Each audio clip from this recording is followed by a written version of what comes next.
Hello everyone. तो आज की वीडियो में मैं आपको बताऊंगा कंडीशनल स्टेटमेंट। कंडीशनल स्टेटमेंट दो होती हैं प्रोग्रामिंग में, एक होती है इफ एल्स और एक होती है स्विच। इसमें मैं सिर्फ आपको इफ एल्स एल्स इफ के बारे में ही बताऊंगा। तो चलिए वीडियो स्टार्ट करते हैं। तो सबसे पहले एक लेक्चर 4 का फोल्डर बना लिया। अब इसमें राइट क्लिक करके open with code,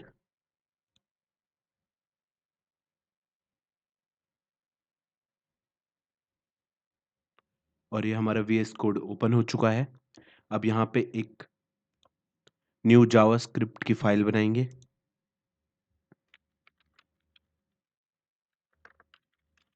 conditional statement के नाम से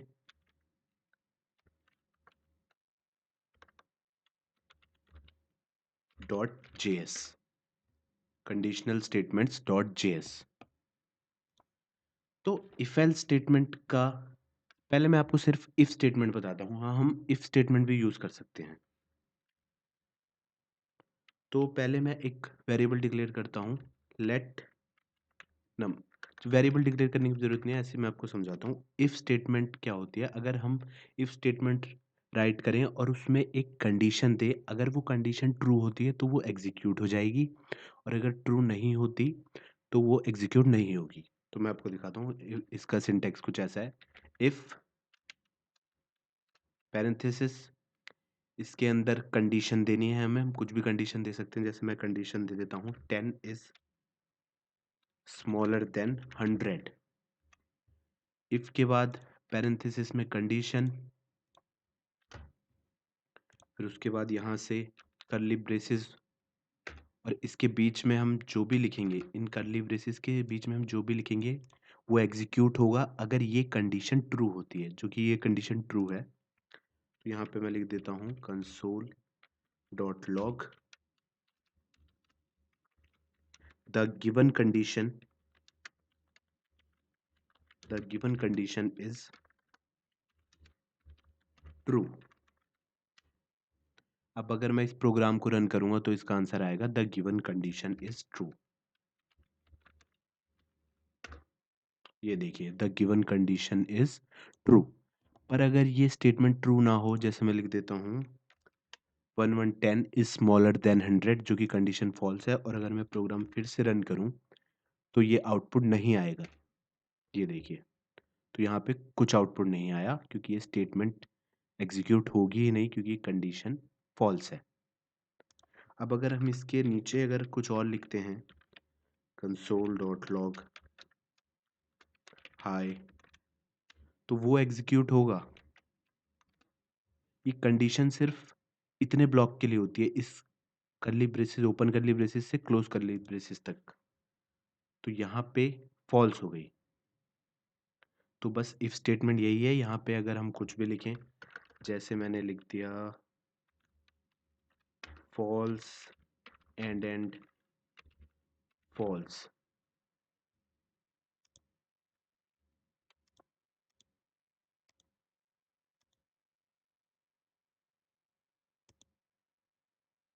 sorry, false and false use नहीं कर सकते।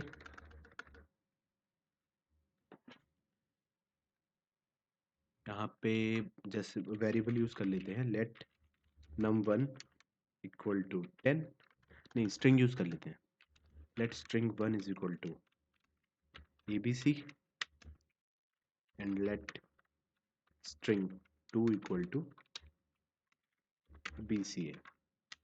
तो हम इन दोनों स्ट्रिंग को भी चेक कर सकते हैं क्या ये सेम है कि नहीं।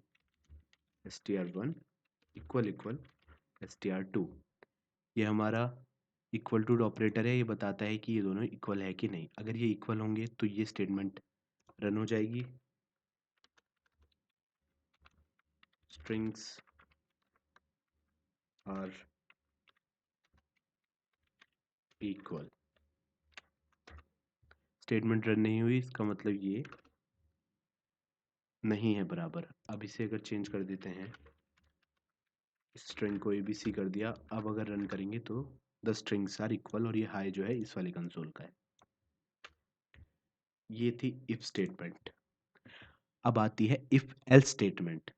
उसमें क्या होता है, मैं यही स्ट्रिंग ले लेता हूँ, उसका सिंटैक्स होता है वो इफ एल्स स्टेटमेंट जो होती है वो हमेशा इफ के साथ ही यूज़ कर सकते हैं, हम वो बिना इफ के यूज़ नहीं कर सकते। जैसे हमने ये इफ स्टेटमेंट यूज़ करी है, अब इसके नीचे ही हम इसी के नीचे यूज़ करनी होगी हमें, एल्स यूज़ कर सकते हैं। ये भी ऐसी है, एल्स लिख के यहाँ से curly braces on curly braces बंद। अब इसके अंदर जो हम प्रिंट करेंगे console dot log the strings are not equal. इसमें क्या होगा, अगर स्ट्रिंग ट्रू होती है, अगर दोनों स्ट्रिंग सेम होती हैं, ये कंडीशन जो है इफ में जो दी है ये ट्रू होती है, तो ये वाली लाइन एग्जीक्यूट हो जाएगी। और अगर गलत होती है तो ये नीचे वाली लाइन एग्जीक्यूट हो जाएगी। तो अभी देखिए अगर मैं प्रोग्राम रन करूं तो ये कंडीशन ट्रू है, तो ये देखिए द स्ट्रिंग्स आर इक्वल। पर अब मैं यहाँ से स्ट्रिंग चेंज कर देता हूँ, ये देखिए अब स्ट्रिंग इक्वल नहीं है। और अब अगर मैं रन करूँगा तो इसका आउटपुट आएगा the strings are not equal. ये देखिए the strings are not equal. तो ये थी इफ एल्स स्टेटमेंट। अब हमारे पास एक स्टेटमेंट और है जो कि है एल्स इफ। अब मैं ये क्लियर कर देता हूँ। मैं जो एल्स इफ स्टेटमेंट होती है वो भी हम बिना इफ के यूज़ नहीं कर सकते।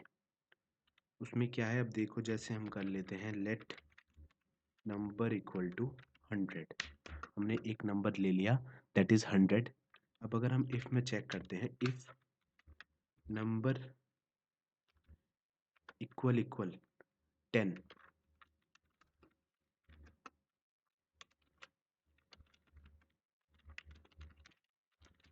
The number is 10। अब इसके बाद जो एल्स इफ स्टेटमेंट है उसमें क्या है, उसमें भी हमें एक कंडीशन देनी होती है। एल्स में हमें कोई कंडीशन नहीं देनी थी, वो फॉर अगर इफ सही नहीं है तो एल्स एग्जीक्यूट हो जाती थी। पर एल्स इफ में हमें कंडीशन देनी होगी। अब इसमें हम दे देते हैं num is smaller than, num equal 100 दे देते हैं और इसे रन करते हैं। तो और इसमें लिखते हैं द नंबर इज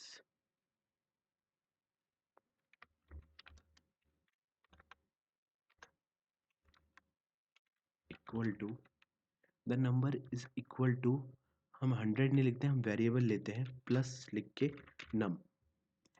इस प्लस से क्या होगा, यहाँ तो हम स्ट्रिंग लिख रहे हैं जो हमें प्रिंट करनी है, प्लस से आगे वेरिएबल प्रिंट हो जाएगा।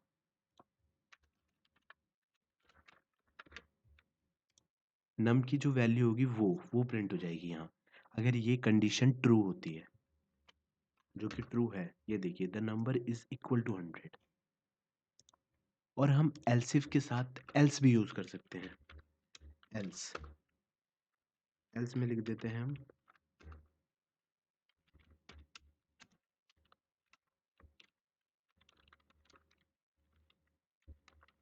both condition fails,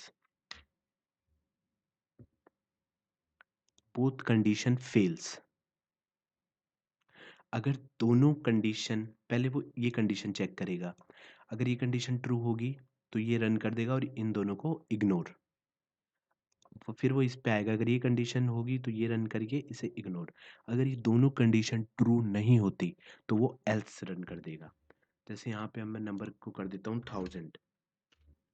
तो अब अगर हम देखें तो ना तो ये कंडीशन ट्रू है ना ये ट्रू है, तो ये दोनों तो फॉल्स हो गई, तो फिर सीधा ये वाली कंडीशन रन हो जाएगी तो कि एल्स की है। ये देखिए बोथ कंडीशन फेल्स, इसके अंदर जो प्रिंट था वो प्रिंट हो गया है। अब इसमें क्या है,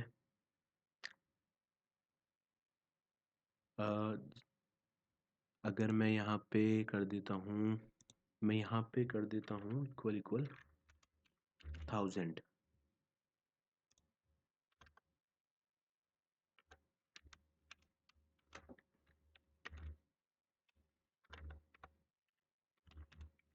अगर इसे रन करते हैं तो द नंबर इज 1000, ये कंडीशन ट्रू है तो यही वाला रन हो गया है। ये दोनों रन नहीं होंगे। तो यही थी if statement, else statement and else if statement. हम एल्स इफ और एल्स बिना इफ के यूज नहीं कर सकते, लेकिन हम इफ को सिर्फ अकेले भी यूज कर सकते हैं। और हम इसे ऐसे यूज नहीं कर सकते कि पहले इफ फिर एल्स, एल्स हमें लास्ट में यूज करनी है एल्स इफ के बाद ही। हम ऐसे यूज नहीं कर सकते कि इफ यूज कर ली फिर एल्स और फिर एल्स इफ, पहले if then else if then else. तो अब मैं आपको बता एक इजी सा क्वेश्चन करा देता हूँ, जो कि है नंबर ऑड है या इवन का। तो इसमें नंबर ले लेते हैं पहले। पहले मैं आपको ये सिखा देता हूँ कि हम स्ट्रिंग के साथ अपनी जो स्ट्रिंग हमें देनी है उसके साथ वेरिएबल को कैसे प्रिंट करते हैं। तो जैसे मैंने ले लिया let number is equal to 100। अब हमें ये प्रिंट करना है कंसोल में, तो हम कंसोल डॉट लॉग, यहाँ पे हम कुछ भी लिख सकते हैं, द नंबर इज। और अब हम चाहते हैं कि ये जो इस वेरिएबल में स्टोर है वो प्रिंट हो जाए।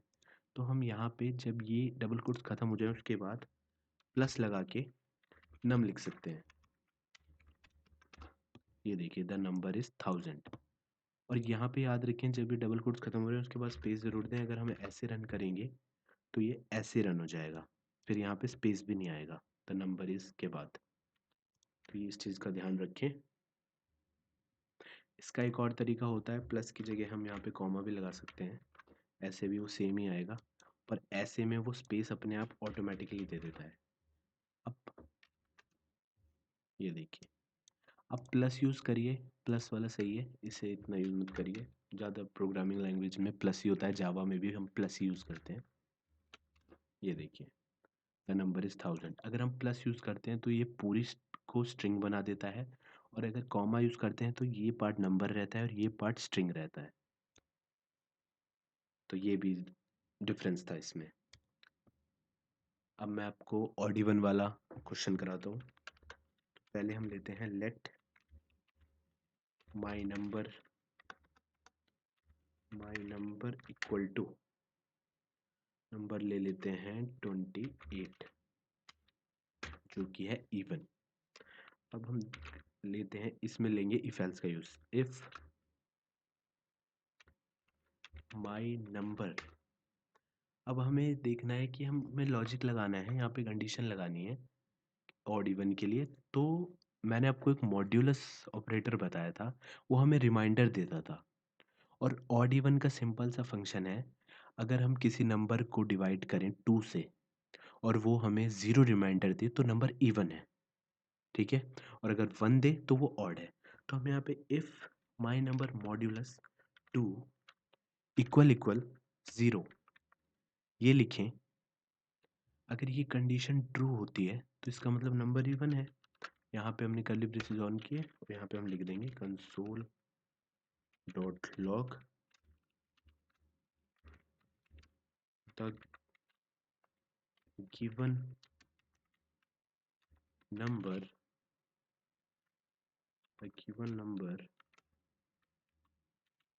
Is even. और यहाँ पे हम यूज करेंगे एल्स। और सिंपल सी बात है, अगर नंबर इवन नहीं है तो वो ऑड ही होगा। तो यहाँ पे हम लिखते हैं कंसोल डॉट लॉग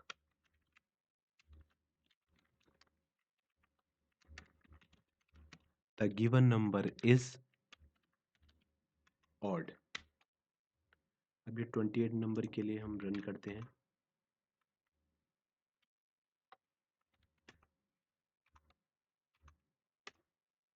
तो ये देखिए the given number is even. अब यहाँ से मैं नंबर चेंज कर देता हूँ, यहाँ पे मैं 28 माइनस 1 कर देता हूँ, तो ये डायरेक्ट कैलकुलेट होकर 27 हो जाएगा।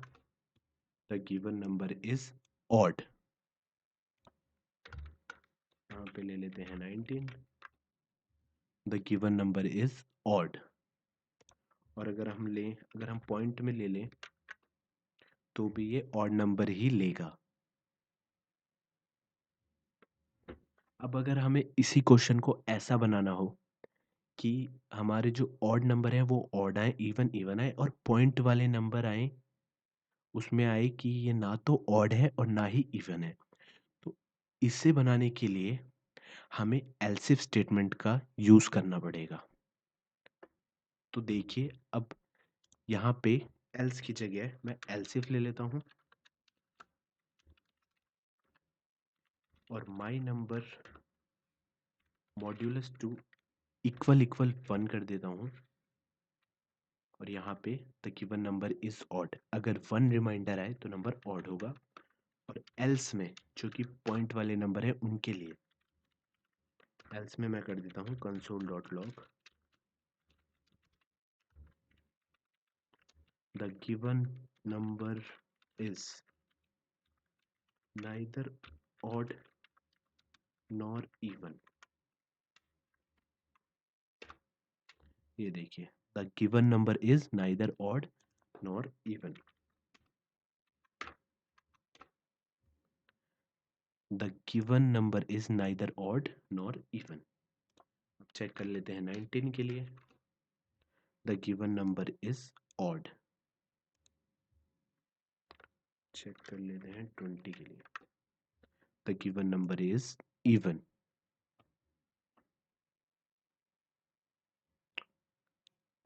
तो यही थी इफ एल्स स्टेटमेंट। मैं एक क्वेश्चन और करा देता हूं आपको, जो कि इस क्वेश्चन में हम करेंगे कि अगर एक पर्सन का नाम लेंगे, एक पर्सन की एज लेंगे, अगर उस पर्सन की एज 18 से ऊपर है तो उसमें वो प्रिंट करेगा कि पर्सन एडल्ट है।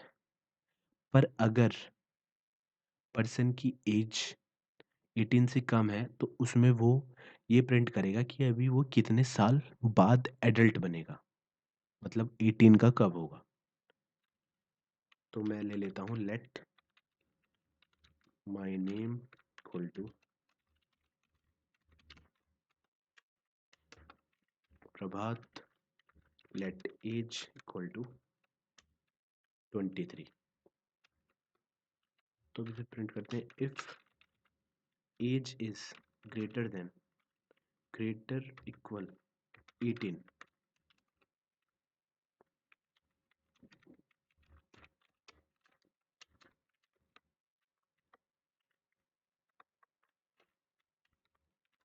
यहाँ पे वेरिएबल ले लेते हैं my name plus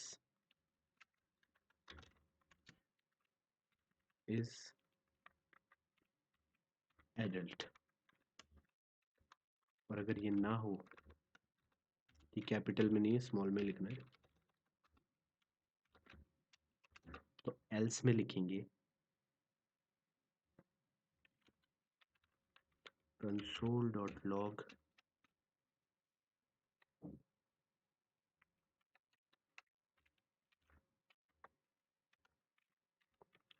my name plus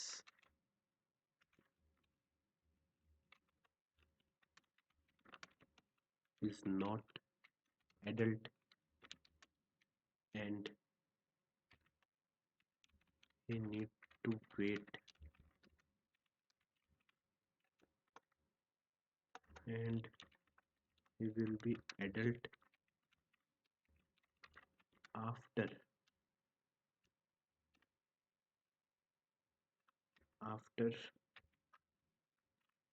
18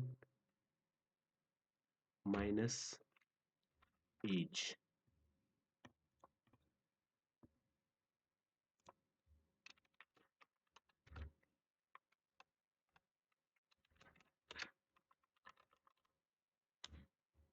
तो यहाँ से कैलकुलेट हो जाएगा, जो छोटी एज है वो कट जाएगी, और यहाँ पे आफ्टर इतने ईयर्स।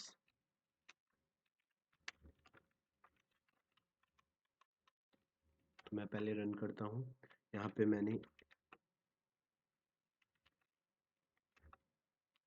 मैंने एज दी है 23, तो ये वाली स्टेटमेंट रन होगी।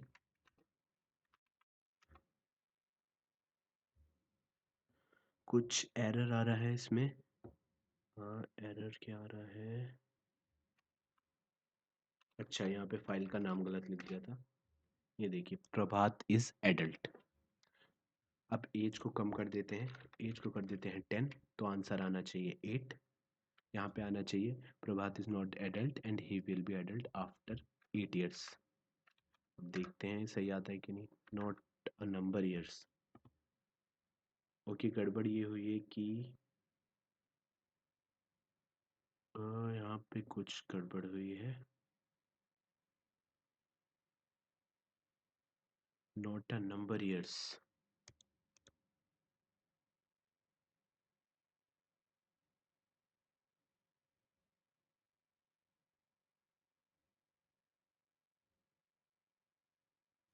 एज ठीक है यहाँ पे, अगर यहाँ पे 18 माइनस एज करें,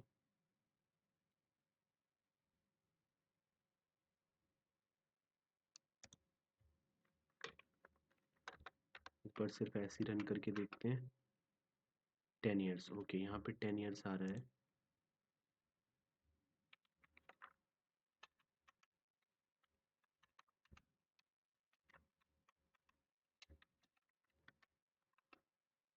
आ गया आफ्टर 8 ईयर्स। यहाँ पे आप ब्रैकेट का यूज़ करें, वैसे बिना ब्रैकेट के भी हो जाना चाहिए, बट क्या है ये जो ये स्ट्रिंग प्लस करने के लिए है, ये उसे एज अ ऑपरेटर समझ रहा है, इस वजह से प्रॉब्लम हो रही है, इसलिए यहाँ पे हमें पैरेंथेसिस यूज़ करने पड़ेंगे। और यहाँ पे आ गया आफ्टर 8 ईयर्स। तो यही था क्वेश्चन, बस ये यही थी simple see if else statement. If else statement बहुत ज़्यादा यूज़ होती है, बहुत ज़्यादा यूज़ होती है क्वेश्चन में। इफ एल्स स्विच है, एक और कंडीशनल स्टेटमेंट स्विच है, वो हम इतना यूज़ नहीं करते, इफ एल्स बहुत यूज़ करते हैं। स्विच इतनी इंपॉर्टेंट नहीं है, पर मैं नेक्स्ट वीडियो में स्विच भी कराऊंगा। और उसके बाद फिर हम लूप्स करेंगे। लूप्स बहुत इंपॉर्टेंट टॉपिक होता है प्रोग्रामिंग का, और वो बहुत जगह यूज़ होता है।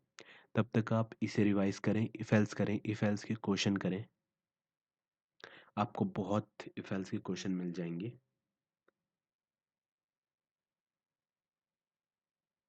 ओके, इस वीडियो में इतना ही। Thank you so much. अगर आपको ये वीडियो अच्छी लगी हो तो लाइक करें, इस चैनल को सब्सक्राइब करें, और आप नीचे दिए डिस्क्रिप्शन के लिंक से फुल प्लेलिस्ट एक्सेस कर सकते हैं। उसमें अभी 5 वीडियो आ चुकी हैं, पाँच नहीं सॉरी 4 वीडियोज़ आ चुकी हैं। मैं अभी और वीडियो बना रहा हूँ, मैं पूरा फुल कोर्स बनाऊंगा जावास्क्रिप्ट का, एंड देन HTML का कंप्लीट, CSS का कंप्लीट, फिर node JS, react, full stack developer का बनेगा। Thank you so much.